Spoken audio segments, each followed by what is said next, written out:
આ સનસનાટીભરી ઘટના 25મી જૂન 2023ના રોજ સામે આવી હતી. ભરૂચ એલસીબીની ટીમને મળેલી ચોક્કસ બાતમીના આધારે માંડવા ટોલનાકા પાસે વોચ ગોઠવવામાં આવી હતી. આ દરમિયાન ત્યાંથી પસાર થતા એક શંકાસ્પદ બંધ બોડીના કન્ટેનરને અટકાવી તેની તલાશ લેવામાં આવી હતી. કન્ટેનર ખોલતા જ પોલીસ પણ ચોંકી ઉઠી હતી.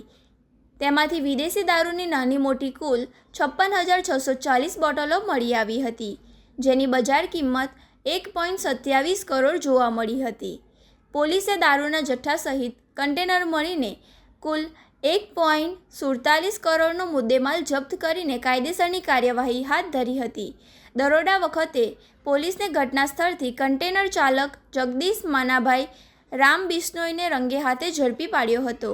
જોકે આ રેકેટ પાછળ સંડોવાયેલા અન્ય 5 સાગીરતો પોલીસને હાથતાળી આપીને ફરાર થઈ ગયા હતા. તેને વોન્ટેડ જાહેર કરાયા હતા.